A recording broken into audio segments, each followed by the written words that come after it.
Message पाठवला की आम्ही तिथं ह्या सगळ्या गोष्टीला मान्यता दिली, आम्ही आमचं मत तिथं मांडलेलं आहे।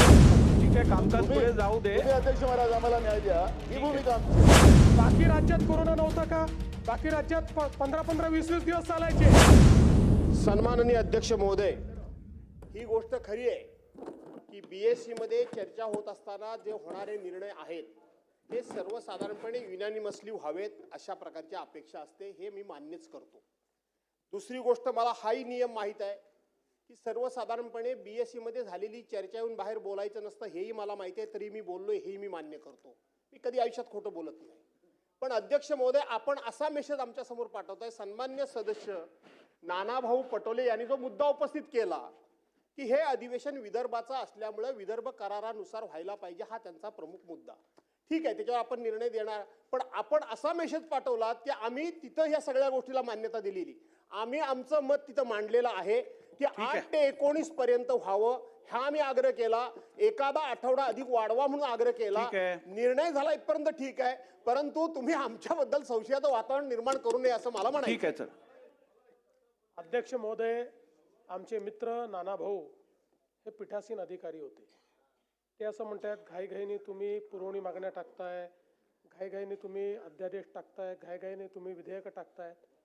पीठासीन अधिकारी म्हणून त्यांना हे नक्की माहिती आहे की अधिवेशनाच्या पहिल्या दिवशीच आपण नेहमी पुरवणी मागण्या दाखवतो, चर्चा नंतर होते। पहिल्या दिवशीच जे विधेयकं आपल्याला त्या ठिकाणी मान्य करायची आहेत त्याचं इंट्रोडक्शन पहिल्या दिवशीच होतं, आणि अध्यादेश तर पहिल्या दिवशी दाखवले पाहिजेत, हा नियम आहे। त्यामुळे यात कुठेही आपण गेल्या 25-50 वर्षातलं कुठल्याही अधिवेशनाचा पहिला दिवस काढला यापेक्षा वेगळा अजेंडा आपल्याला कधीच दिसणार नाही। त्यामुळे मला असं वाटतं की ही भावना आमची पण आहे की अधिवेशन जास्तीत जास्त झालं पाहिजे। आणि तुम्हाला सांगतो की गेल्या 25 वर्षामध्ये सर्वात जास्त अधिवेशन मी मुख्यमंत्री असतानाच नागपुरात चाललं आहे आणि पुढेही चालेल। आता आपल्यालाच माहिती आहे आचारसंहिता आहे, पुढे कधी आचारसंहिता होऊ शकते हे आपल्याला माहीत नाही, पण ती जी काही इंडिकेशन परवाच्या प्रेस कॉन्फरन्समध्ये आपल्या इलेक्शन कमिशनने दिले, म्हणून आपण त्या दिवशी विचार केला आणि 2 दिवस म्हणजे पहिला आठवडा आणि प्लस 2 दिवस 10च्या ऐवजी 7 दिवस होत आहे, हे पुढच्या वर्षी कम्पन्सेट करून टाकू, काळजी करू नका।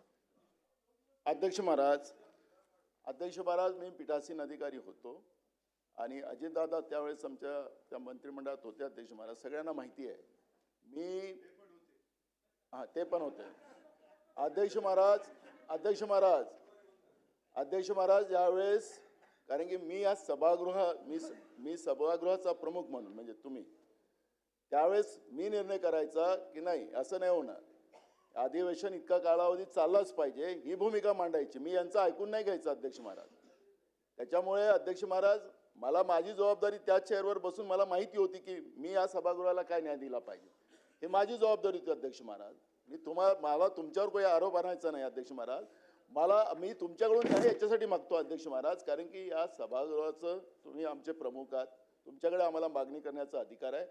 अध्यक्ष महाराज, माझी विनंती आपल्याला, मी काही आदेश सूचना नाही करत अध्यक्ष महाराज, हे अधिवेशन कृपया विदर्भासाठी आपण वाढवून द्यावा सरकारला आणि त्या पद्धतीची भूमिका आपण मांडावी असं माझं मत आहे। मुख्यमंत्री महोदयांनी म्हटलं मला काही विरोध करायची गरज नाही, मला पाहिजेच अधिवेशन विदर्भात असं ते म्हणाले। ठीक आहे, कामकाज पुढे जाऊ दे। तुम्ही अध्यक्ष महाराज आम्हाला न्याय द्या, ही भूमिका आमची आहे, गरज पडल्यास विचार करू। अध्यक्ष महोदय, एक रेकॉर्ड मला क्लिअर केला पाहिजे।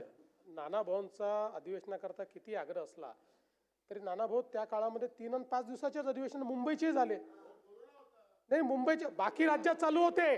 बाकी राज्यात कोरोना नव्हता का? बाकी राज्यात 15-15-20-20 दिवस चालायचे, महाराष्ट्रामध्ये 3 आणि 4 दिवस अधिवेशन चाललं।